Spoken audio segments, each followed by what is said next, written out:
Olá, meus amores e amoras. A Pro decidiu mudar um pouquinho os slides sobre o reino animal e inserir mais imagens para ficar algo mais fácil para vocês visualizarem e entenderem, tá? Aqui já no início já tem praticamente todos os fios, né, representando, desde as esponjas ao grupo das esponjas, ao grupo dos felinos, que é os mamíferos. Então, aqui estão as características gerais do reino animal, tá? Então, uma das características é a questão de todos os felinos são constituídos por seres pluricelulares, então são mais de uma célula. São eucariontes, então todas as células, desde a forma mais simples a mais complexa, terá núcleo, tá? Então são células com núcleo. E são heterotróficos, que são o quê? São animais que não conseguem produzir seu próprio alimento, então precisa consumir outros seres vivos para poder obter energia, que é para poder se alimentar. Aí é possível filogenia dos animais, né? Então, essa imagem aqui representa o cladograma. Lembra que a gente viu em taxonomia? Então, aqui a gente vê a forma mais primitiva, as esponjas, né? Depois, em algum momento, surgiram os quinidários, porque tem grupos que são sésseis e tem os grupos que são de vida livre, e assim por diante. Sendo que dos últimos, a gente vai ter o grupo dos cordados, por conta da presença do celoma, né, a presença do sistema neural que existe, né, para as vértebras, tá? E assim por diante, tá? Então a gente pode observar que vai dos animais de corpo mole, tá? E aqui não possui todos os sistemas, e o sistema digestório, né, tem alguns que são abertos, o sistema circulatório aberto, né, aqui começa já a surgir o exoesqueleto, tá, e aqui os equinodermatos, que já começa a ter um esqueleto interno. Então, a gente vai começar pelo reino porífero, que é a esponja, que está no fundo, né, então a água ela vai entrar por orifícios que tem aqui, igual do Bob Esponja, tá? E essa água vai sair pelo esse oráculo aqui, tá? Então lá, características. Chamados de esponjas, né? Porque por fato de absorverem a água, né? Igual uma esponjinha, então por isso que receberam esse nome. Então, eles absorvem a água por esses poros e vai eliminar a água com as excretas, com os gases por esse buraquinho maior, tá? Vai viver em diversos ambientes aquáticos, mas todos são marinhos, tá? E esse grupo, ele é séssil, ele é preso na rocha, né? Então, ele não tem vida livre e, por conta disso, não tem uma variedade da espécie. Vai apresentar o corpo coberto por poros, como a Pro falou, né, que são pequenos orifícios. Eles são filtradores, então a água vai ser absorvida e o fitoplâncton e o zooplâncton que tiver ali, ele vai se alimentar. Alguns possuem espículas, que são pontas, né? E essas espículas são células especializadas, células não, são estruturas especializadas para auxiliar na sustentação, que é essa parte mais externa aqui, tá? Estruturas do corpo, né? Então aqui, pessoal. Aí, na videoaula que a Pro já fez com vocês, a Pro falou dos coanócitos, que são esses copinhos aqui, ó, né? Que vão ajudar na absorção do alimento, tá? Esses que são pontiagudos vão servir, né? Que são as espículas de espinhos mesmo, que parecem espinhos, que é que vão ajudar na questão de defesa e da sustentação ao corpo, tá? Aqui são os poros, aí aqui a gente já tem diferenciação de tecido, ó, tecido externo, que é constituído por essa célula, tá? Aí vai ter o tecido interno, que é a epiderme, tá? E o interno. E aqui tem um amebócito, que também vai ajudar na estruturação da célula, no preenchimento de tecido e na reprodução, tá? Então, aqui, através de pequenos poros, a água penetra na esponja carregando alimento, que são pequenos animais, que são aqueles crio, né? Ou ovos de peixes, ovos de outras formas de vida, tipo de quinidários, né? Então ele vai acabar absorvendo o ovo ou a larva, as algas também e restos orgânicos. Então, se passou lá um tubarão que comeu e acabou caindo migalha, ele vai absorver também, tá? E além de absorver o oxigênio. Aí os coanócitos que capturam o alimento, como a Pro falou, que parecem uns copinhos, tá? E o batimento do flagelo do coanócito, ele vai criar esse fluxo de água, que aí faz a entrada pelos poros e a eliminada, que é o ósculo, que é aquela passagem de ar, um buraquinho maior que fica na parte superior, tá? Então vamos lá. Então aqui a gente tem os coanócitos, né? Aqui são células especializadas nessa questão de captação de alimento, tá? Aí aqui os flagelos. Aí os flagelos vão bater e vão capturar o alimento. A água vai entrar por esses poros menores, trazer o alimento, trazer o oxigênio aqui, ó, para essas células, tá? E vai eliminar, né, pelo ósculo aqui, o excesso de alimentos que não foram consumidos e o gás carbônico também, tá? Como a Pro falou da outra vez, as esponjas eram consideradas plantas, até que eles começaram a observar essa questão do ósculo, tá? Que é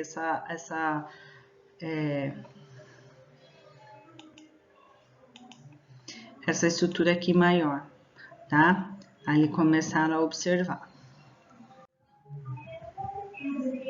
A reprodução pode ser assexuada, que é a mais utilizada por eles, tá? Pelo filo, que é o que? Por brotamento. Então, aqui eu tenho um broto, aqui eu tenho um brotinho, ó. Aí esse brotinho cai aqui do lado e vai nascer um novo indivíduo, tá? Ou por regeneração, então ela se quebra. Caso ela se quebrar, né, vem a tartaruga, aí morde ela e ela se quebra, aí o pedacinho que sobrar, o que cair do lado, ela consegue se regenerar, tá? E também por reprodução sexuada, que é através do amebócito, tá? Lógico, não vai ter diferenciação entre masculino e feminino, tá? Aqui é só um exemplo que a Pro utilizou para vocês poderem entender que gameta é a questão de sexo, tá? Aqui o que acontece? Um amebócito desta, ó, um exemplo, tá? O amebócito dessa, aí vai encontrar com o amebócito desta, aí irá fecundar, elas vão cair na rocha e ali vão se desenvolver. Aí os quinidários, a gente vai ter as anêmonas, anemonêmonas, né? Que é o grupo lá que tem onde o peixinho, o palhaço se esconde, tá? Que aí a maior parte do tempo elas são fixas, mas elas não são sésseis, elas não estão ali presas. Então elas podem se rastejar, tá? Então elas vão se rastejando para procurar um lugar com mais oferta de alimento. Aí a gente vai ter os corais, aí os corais já são fixos, eles já ficam presos, eles não nadam, tá? Aqui, ó, parece um cérebro, né? E o coral, ele tem essa grande variedade de cor. E a gente vai ter a famosa água-viva, e a água-viva ela é de vida livre, então ela é uma nadadora, tá? Ela é constituída de 90% de água, pessoal. Só para vocês verem que ela é bem mais água do que massa, tá? Tanto a anêmona quanto a água-viva, tá? Possuem células, né, de urtiga que acabam dando o queimadura, tá? Então lá, são todos aquáticos e a maioria vivem em água salgada, tá? Raríssimos casos de água doce, como foi aquele que a Pro mostrou para vocês, invadindo o canal de Veneza, né? Possui tentáculos com células especializadas na defesa e na captura de alimentos, e essas células recebem o nome de quinidócitos, tá?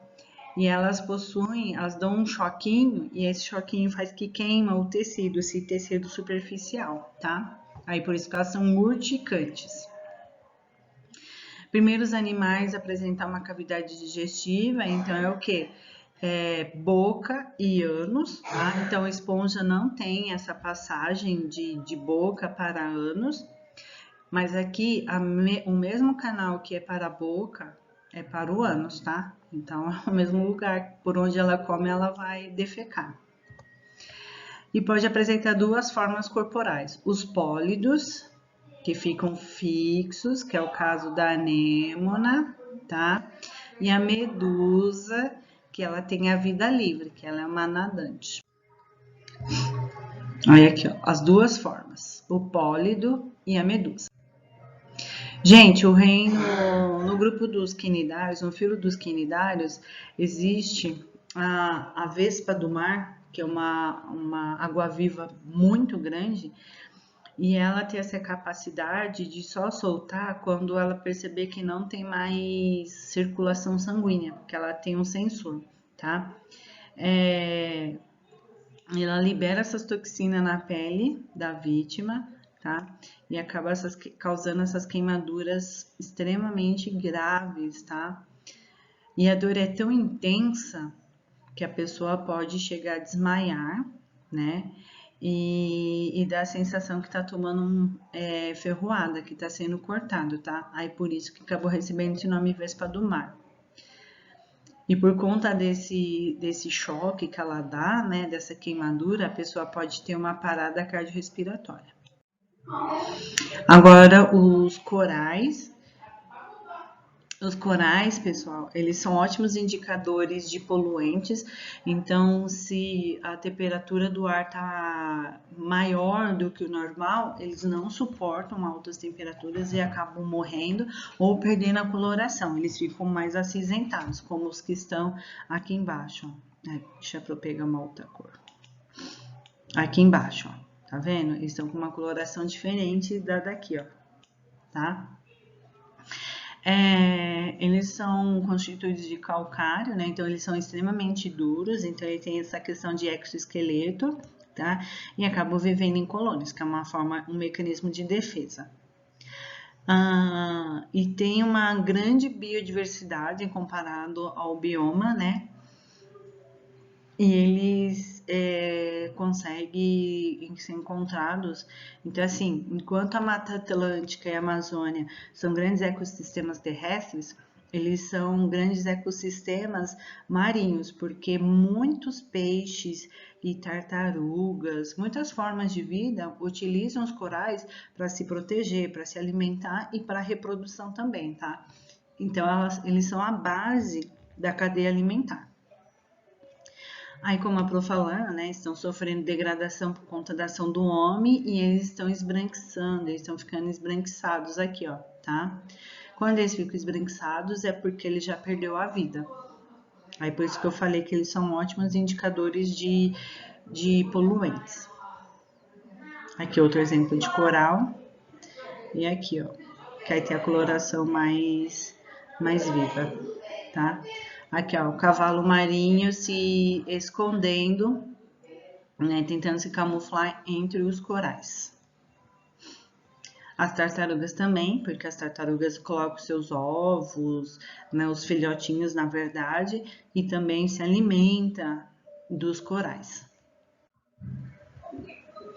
Aí agora o grupo dos plateumintos, a gente vai ter a planária, como a Pro falou, né, a nossa amiga planária, que é um animalzinho super simpático, sociável, então se você consegue interagir bastante com ela, ela não é agressiva, tá? E plateuminto significa plat é de corpo achatado e mintos é verme, né? Então são vermes de corpos achatados.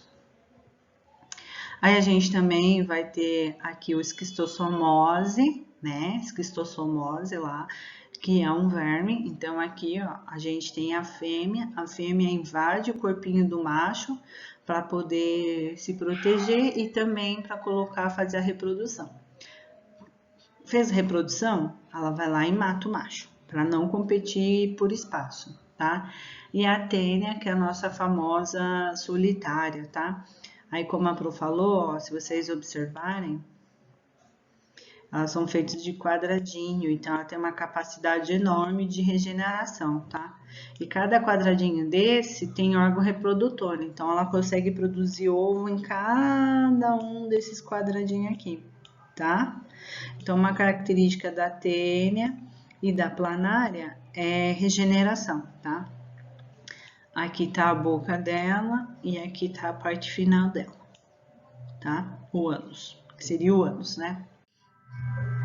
Então, lá, vermes achatados, muitos habitam ambientes marinhos, mas a gente encontra esses animais em água doce ou lugares úmidos. Então, poça d'água planária, a gente encontra poça d'água, né? Lugar que tem horta, a gente acaba encontrando na planária também, tá? Podem ser de vida livre, como as planárias, ou parasita, que aí é o grupo das tênias esquistossomose. Então, elas dependem de uma forma de vida que pode ser cachorro, pode ser gato, pode ser porco, pode ser boi, pode ser humano, aves. Já teve registro de aves com tênia, tá? Então, aquela forma de vida mais complexa, que aí vai ser já no filo dos mamíferos, dos cordados, na verdade, aí é onde elas vão se parasitar. E geralmente é no trato digestório, tá? Porque é onde tem a maior produção, maior disponibilidade de alimentos. Primeiros animais a ter cabeça e o corpo dividido em regiões anterior e posterior, tá? Então, que nem a Pro circulou a cabecinha lá do esquistossomose, cabeça. Aí vai ser a região anterior, que fica próxima à cabeça, e a posterior, que fica próximo ao canal anal, tá? Aí na cabeça a gente encontra-se órgãos de sentido, como os ocelos, né? E aqui já começa a ter percepção de claro e escuro, e começa também a percepção, tipo, mais sensores na pele, né? E apresentam um sistema digestório incompleto, que significa a comida entra pela boca, digere e volta. Então, no mesmo lugar que ele come, ele digere, igual os grupos anteriores que a Pro falou, tá? Então, aqui a gente fala que é um sistema digestório incompleto. Aí as planárias, tá? Aqui, ó, que bonitinha. Então, aqui, ó. Aqui vai ser a boca dela, tá? Mas pelo mesmo local que ela vai se alimentar, ela vai excretar. Faringe protaída, o que é? É porque essa faringe, ela entra e sai. Então, quando ela vai se alimentar, ela sai, tá? E quando ela vai engolir, né, fazer a digestão, aí ela contrai, tá? A parte ventral, o dorso, né? Olha aqui, ó, os ocelos, que são os receptores, tá? Essas aurículas aqui também servem de sensores, então, ó, serve de sensores para ver por onde ela está nadando. Foro genital, então aqui já começa a ter reprodução sexuada, tá? Gente, aqui, ó, esse aqui é o intestino dela, tá? Esses ocelos não são olhos, parece olhos, mas não são olhos, tá? Eles são sensores de luz. Tá lá, se alimenta de matéria orgânica em decomposição, tá? Ou de outros animais, principalmente bactérias. É capturado pela boca, né? E aí cai na cavidade gastrovascular, que ocupa praticamente todo o corpo dela. Então, vai vir por todo o corpinho dela, tá? Até a cabeça aqui. E os ocelos, que é um mecanismo de defesa, que ela consegue fugir da luz, né? E fazer com que ela não se desidrate. E ela tem uma grande capacidade de regeneração, pessoal. Então, a planária, se eu pegar e cortar ela, ó, aqui, ó, ela foi cortada em vários pedacinhos. Aqui é uma, aí essa aqui, né? foi cortado em várias. E olha quantas planárias estão nascendo. 1, 2, 3, 4, 5, 6, 7, 8. Então ela tem um poder muito grande de regeneração, tá? Na faculdade, em um experimento, a gente, né, o grupo pegou e cortou até aqui só. Aí ela ficou com 2 cabeças. Aí depois a gente foi e cortou assim, ó. Ela ficou com 2 caudas, entenderam? Aí depois a gente fez esse estilo aqui com vários, tá?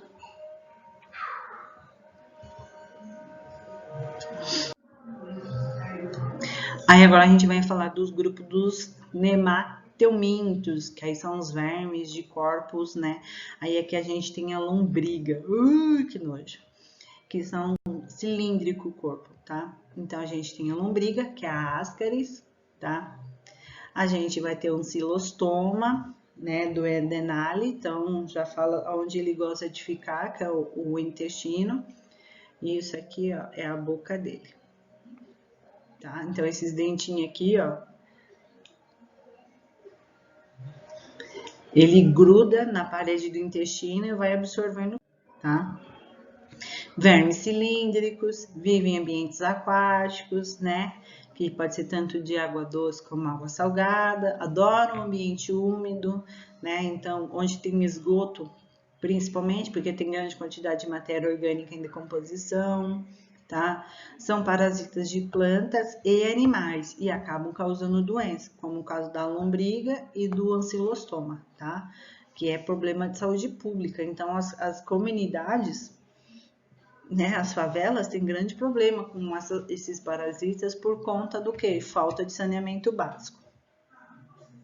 Em geral são bem pequenininhos, né? São microscópios, não dá pra gente enxergar olho nu, mas dá pra enxergar num microscópio óptico, que é aquele que não é ligado na televisão.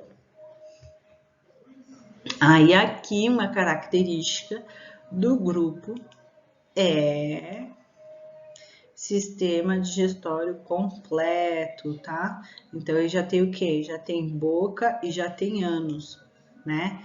Então é formado por boca, tubo digestório e ânus, tá? São animais bastante ferozes. Aí agora o grupo dos moluscos, que são os animaizinhos de corpo mole. Então a gente vai ter o caracol, a nossa amiga ostra, o nosso polvo, a lula molusco, a lesma e o mexilhão, para quem gosta de comer, tá? Então todos terão o corpo mole, todos eles terão uma placa que vai proteger o sistema nervoso, ou a concha, que é o caso da lula. Então aqui, ó, dá pra gente ver. Aqui, ó, dá pra gente ver a concha interna dela, tá? O polvo não tem, então pode ver que a cabeça dele é redonda, ó. Ele é toda redonda a cabeça dele, enquanto o da lula, ela é pontuda. E o número de tentáculos é diferente. Enquanto o polvo tem 8, ela pode ter mais de 8, tá? Aqui, ó, 1, 2, 3, 4, 5, 6, 7, 8, 9, tá? E 2 desses tentáculos vão ficar bem próximos à boca, que ela vai pegar o alimento e levar até a boca, que fica aqui, ó. Tá? Aqui fica a boquinha dela. Igual o do polvo também. Já possui, tanto a lula quanto o polvo já possuem olhos, tá? Já o caramujo, caracol, caramujo e a lesma são sensores, são receptores, tá? Aqui possui as antenas, ó, que é igual do Gary, que são táteis. Então, eu fico batendo essas anteninhas no chão para ver para onde elas vão, se é perigoso ou não, tá? Aí, características. Apresenta o corpo mole, tem o corpo dividido em cabeça, pé. Ai, como assim pé? Sim, a gente fala que é um pseudo pé, tá? É um falso pé. E massa visceral, que aí vai ser o dorso e o ventre, tá? Alguns animais o pé modificou-se em tentáculos, que é o caso do polvo e da lula, tá? Muitos são protegidos por uma concha, tá? Então, que nem a Pro falou, a da lula, a concha é interna e dos outros animais é externa, tá? E essa concha é produzida pelo manto. O que que é esse manto? Fica embaixo do animal, viu? Então, é como se fosse um órgão do animal que vai produzir isso. É como se fosse a produção de pele, tá? De unha. E eles são de diversos ambientes, pessoal. Então, eles conseguem viver no mar. Gente, tem lesma no mar, caracol no mar. Eles conseguem viver no rio, que aí é o caso até o esquistossomose. É um problema de saúde pública por conta dos caramujos. Ou em terrestre, que é o caso da lesma e caramujo. Aí aqui, o corpinho, né, das lesmas, né? Então, aqui, ó, a cabeça, né? Aí a cabeça com tentáculos, nos quais vão localizar os órgãos dos sentidos. Aí aqui, ó, os tentáculos sensoriais, tá? Que são aqui e aqui, que aqui é a percepção de luz e aqui é o do chão. Aqui, ó, pessoal, é o pseudopé, que é o que vai ajudar, e é aqui que vai ter uma placa que quando ela entrar, o animal entrar, ela vai fechar a casinha com essa placa que tem aqui para proteger o sistema nervoso, tá? A lesma também tem essa placa. E a concha, tá? E a concha ela vai ficar bem em cima da massa visceral, que é o que? São os órgãos, tá? Aí vai ter molusco com duas conchas, que são as outras e os mexilhões, tá? E a alimentação deles é por filtração. Os moluscos com uma concha, que é o caso do caramujo e caracol, eles vão se alimentar raspando. Então, eles vão ficar fazendo raspagem do chão, da raiz. Eles adoram raiz de planta, adoram, tá? E de algas que ficam na beirada de rio, de piscina, lago, tá? E os moluscos que não possuem concha, né? Aí eles são mais ferozes. Aí eles são predadores. A Pro vai mandar depois um videozinho para vocês. Vou postar vários videozinhos que a Pro gravou para vocês verem um polvo caçando um caranguejo, tá? Aí eles vão utilizar os próprios tempos. A reprodução, pessoal. A lula e o polvo vão ter sexos separados, é macho e fêmea, então a fecundação vai ter a cópula, tá? Mas a fecundação é externa. Os caracóis são hermafroditas, então aqui ó, na imagem de fundo vocês vão ver que eles estão meio que um cabeça para cá e outro para lá, tá igual a minhoca, gente. É cruzamento cruzado, tá? Cruzamento cruzado, exatamente, tá? Aí durante a cópula os caracóis encostam a abertura dos órgãos reprodutores e cada um introduz no outro seus espermatozoides. Aí ambos vão sair fecundados, ambos não serão grávidos. Agora eu vou falar das ostras, né? Que elas produzem as pérolas, elas são responsáveis por produzirem a pérola, tá? Mas esse processo não é rápido, ele é demorado, muito demorado, na verdade. E a formação de pérola, pessoal, é um mecanismo de defesa. Então, por exemplo, cai aqui um grão de areia dentro dela, ou cai um galho, um gravetinho. Aí ela vai sugando a areia e vai enrolando, enrolando com o corpinho. E pelo fato de ela enrolando, ela vai dando lustre à areia e vai dando essa cor, que aí vai dando a formação da pérola, tá? Que é o brilho. Agora a gente vai para o grupo dos anelídeos, que são os anéis, né? Corpinho de anéis. Então a gente vai ter a minhoca, as poliquetas. Essa poliqueta é de vida livre, mas tem as poliquetas de vida, né, que são fixas, não são sexys assim, de ficarem presas, elas podem nadar. E as sanguessugas, né? Então lá características. Tem o corpo alongado, cilíndrico e segmentado. O que é esse segmentado? É em forma de anéis, por isso que é o nome anelídeo. As poliquetas possuem muitas cerdas, então essas no fundo, pessoal, que vocês estão vendo na imagem, é uma poliqueta, tá? Ela se contorce e dá esse formato parecendo uma flor. tá? E elas são exclusivamente aquáticas, então poliquetas a gente só vai encontrar em água, tá? A maioria de ambiente marinho e elas têm a capacidade de se rastejarem no fundo, né, do mar ou das praias, em busca de alimentos. Então elas ficam presas mais por questão de alimentação, tá? E elas têm a diferenciação sexual entre macho e fêmea, diferente da sanguessuga e diferente da minhoca, porque elas são hermafroditas, tá?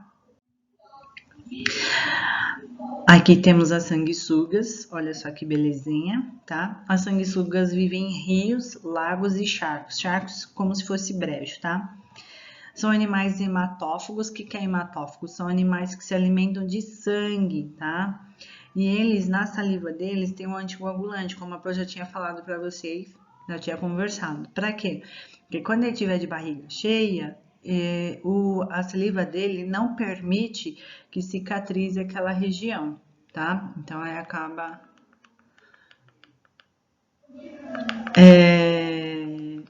permanecendo ali no local parasitando, tá?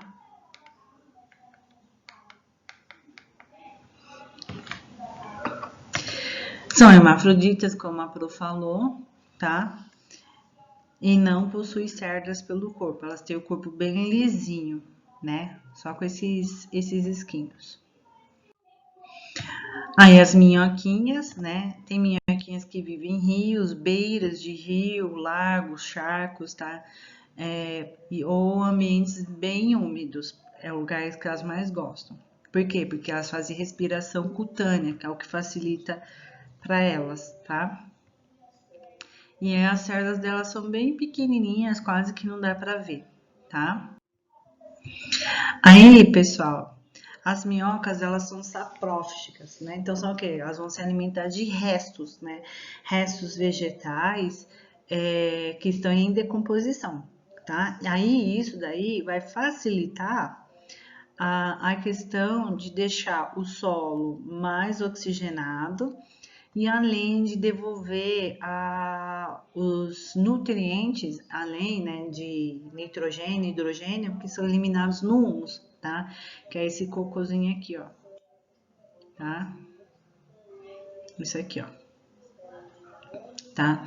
Então, elas vão fazendo esses túneis aqui, ó, aqui veio uma, tá? Aqui tá fazendo a outra, e esse humus vai fertilizando o solo, tá?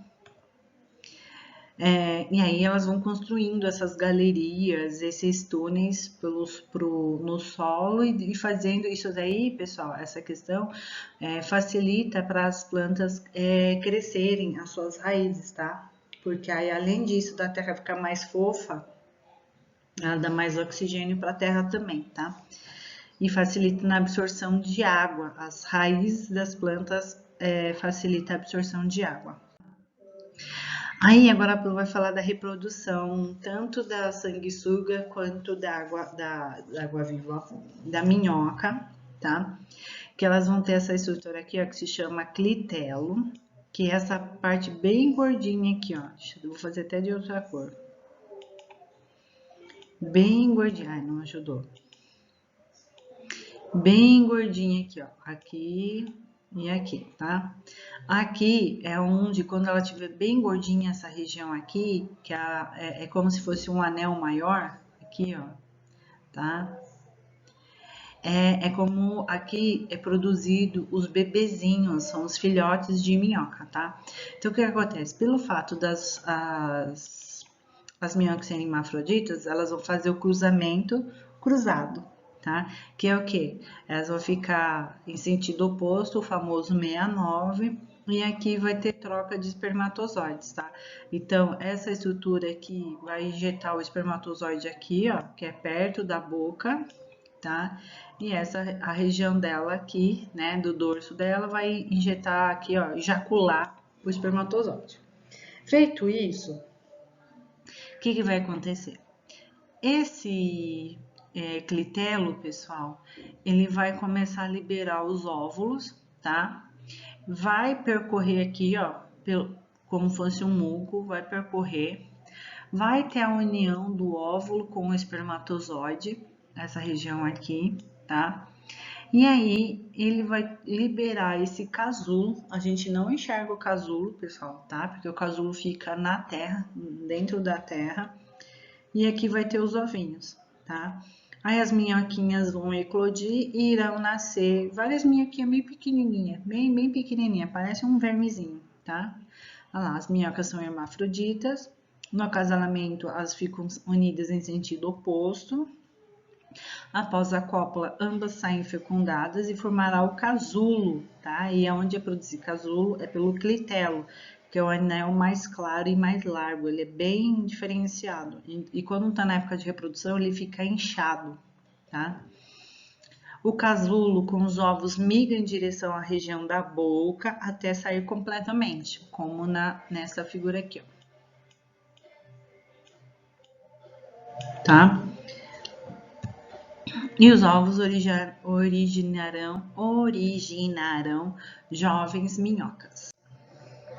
Agora vamos falar para o grupo dos artrópodes, que é o grupo com maior biodiversidade, pessoal, tá? E aqui tem as características artrópodes, porque tem as pernas articuladas, tá? As patas articuladas, né? Patas, pernas, pés articulados, tá? E além disso, vão ter apêndices que ajudam na alimentação e na reprodução, tá? E além disso, vão ter o exoesqueleto externo, que já começa a dar sinal de um esqueleto, de uma estrutura rígida para poder proteger algo, tá? Aí aqui a Pro colocou o pernilongo, que é um clássico, a lacraia, vai lacraia, vai lacraia, vai lacraia, a borboleta, que é um inseto, a lacraia é dos aracnídeos, tá? Aí a borboleta é o inseto, o caramujo, siri, né? Aqui, ó, aranha. Aqui a gente vai ter o grupo dos camarões, tá? E aqui, ó, também pulga, piolho e carrapato, o grupo também dos aracnídeos, como os escorpiões, tá? Então, lá, crustáceos, né? Crustáceo de crosta, porque eles vão ter uma camada mais dura do que os outros artrópodes, tá? E os crustáceos são a maioria aquáticos, eles gostam da água, eles necessitam da água para se alimentar, para se reproduzir e para se proteger.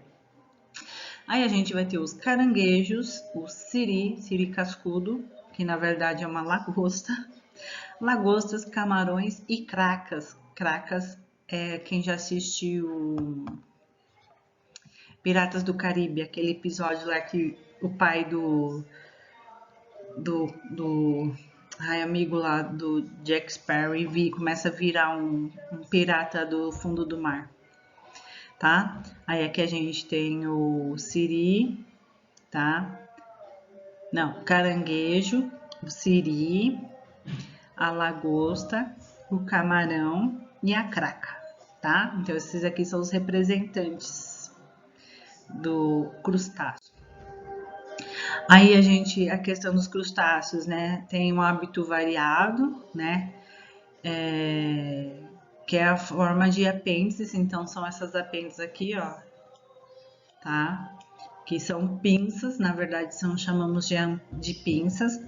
Vai ter presença de antenas, então são 2 pares, que totaliza 4, e essas antenas ajudam a percepção do ambiente, tá? Que é comum em lagostas e camarões. Gente, o camarão é a lagosta menorzinha, tá?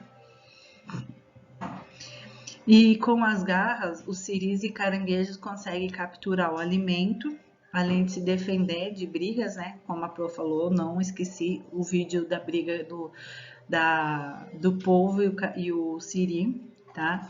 E uma curiosidade dos siris, a gente sabe a diferença de um macho e uma fêmea, que o macho vai ter uma pinça bem maior do que a outra. É uma anomalia física, porque quanto maior essa pinça, que pode ser à direita ou à esquerda, vai indicar que ele é mais forte, que ele é melhor para relação a isso, tá? E as pernas vão servir para locomoção, que é o caminhar ou nadar, tá? E também vai ajudar na reprodução, porque aí o macho acaba prendendo a fêmea. Aqui, ó. Olha o tamanho dessa para essa. E isso é de siri e caranguejo, tá? Então, isso daqui, ó, quanto maior for, esse maior aqui, ó, é mais atrativo para a fêmea, tá? Aí ele acaba prendendo a fêmea com essa pinça aqui, ó, tá? Aí lá. Aqui a gente tem o crio, ó. Todos esses aqui são o crio, que na verdade são larvas, tá? Quem já assistiu o Happy Feet tem aquele episódio lá. Então lá, microcrustáceos ou larvas, né? Que são as de camarão. Eles são extremamente importantes para a questão do zooplâncton. Porque são a base da alimentação de baleias, de peixes, né? De esponjas, tá? E junto com o fitoplâncton, que é as algas, eles ajudam na questão de alimentação. Então, meio que é a base mesmo, tá?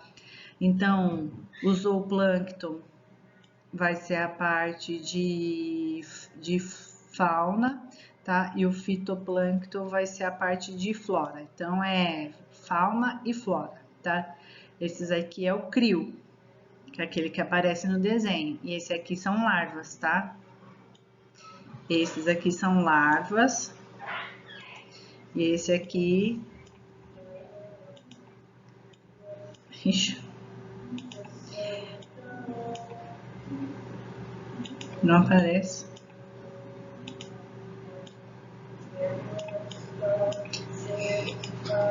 E esse aqui é o crio, tá? Esse aqui é o crio. Aí agora a Pro vai falar das cracas. A cracas é uma praga para barcos, navios, porque ela acaba oxidando e corroendo todo o casco dos barcos, tá? E também acabam se proliferando em cascos de tartaruga, que aqui, ó, essas aqui, tá? Ou em baleias, tá? Aí elas acabam meio que deformando o casco das tartarugas. Então, é um grande problema. Aí, essas cracas, elas têm que ser raspadas. Então, o projeto Tamar é um exemplo de projeto que faz a limpeza dos cascos das tartarugas, tá? Elas fazem isso para locomoção, tá, pessoal? Porque elas são sésseis, elas são fixas mesmo. Elas não contêm nenhum meio de locomoção, só na fase larval. Tá? Então, as cracas, elas vivem dentro de espécies, né? Dentro de uma espécie de vulcãozinho, tá? Deixa eu passar de outra cor que fica melhor. Então, elas vão viver dentro de vulcõezinhos, tá? Que é aqui, ó. E essa parte aqui, ó, de fundo aqui, é o que vai ser a craca, tá? E elas que produzem esses vulcõezinhos, essas casquinhas que é de cálcio, tá? Se alimentam por filtração, então elas sugam a água para obter a matéria orgânica ou plâncton. Quando está imersa fora d'água, ela vai fechar a casquinha dela, ó. Então aqui, ó, bem aqui, ó, a Pro vai grifar aqui a palavra craca fecha. Aí bem em cima tem uma craca aberta, então com certeza essa daqui já faleceu, já foi-se, tá? E aqui, ó, debaixo de desidratação que eu tô grifando, vocês vão ver elas fechadas, tá? Para evitar perder a água e também se proteger de predador, que são gaivotas, né? São aves que vão se alimentar delas, porque elas têm o corpo meio molenguinho, tá? Aí agora a gente vai para o grupo dos equinodermos, tá? Os equinodermos, né? Os equinodermatas. Aí a gente vai ter a serpente do mar, que é aquele vídeo que a Pro já postou para vocês, mas eu vou postar de novo. ouriço do mar, estrela do mar, pepino do mar, lírio do mar e a nossa amiga bolacha do mar, que é a bolacha de praia, que é encontrada bastante em Mongaguá e Itanhaém, tá? Se vocês prestarem atenção aqui, ó, ela faz uma estrela, tá? Isso daqui, pessoal, é a base corporal dela. O resto aqui em volta é só massa. E esses furinhos dela aqui, ó, é para passagem de água e areia. Então ela vai se enterrar e aqui vai ter essa passagem de ar, né? E da areia, tá? Aí aqui a bolacha. O único que não tem o corpo circular é a pepina do mar. Bicho nojento. É bonitinha aí, mas é nojento. Então, as características, né? Possuem espinhos na superfície do corpo, como a gente vê aqui, ó, tá? Aqui, ó, são espinhos, tá? Todas as espécies são marinhas, não foram encontradas em água doce e lagos, tá? Vai possuir um esqueleto interno, né? E esse esqueleto interno é um indício já para o grupo dos cordados, tá? E é o que vai definir a forma dela. Em geral, é composto por pequenas placas, tá? Tá aqui, ó, essas plaquinhas aqui, ó, tá? E essas plaquinhas, elas são flexíveis, então elas conseguem se locomover. O corpo é dividido em 5 partes, então aqui, ó, como vocês podem reparar, aqui 1, 2, 3, 4, 5, tá? Então por isso que é simetria radial, tá?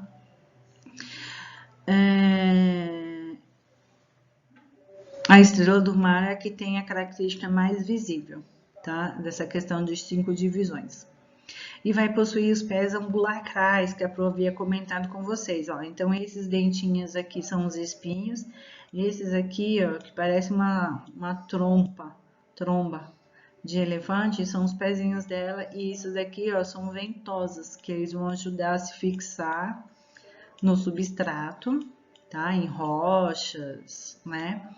E também grudar a presa, aí levar até a boca, que a boca fica aqui, ó, bem no meio, tá? Deixa eu ver se é pra eu colocar outra cor aqui pra ficar melhor. Bem aqui, ó, no meio, tá? Isso, onde ficou verde, tá?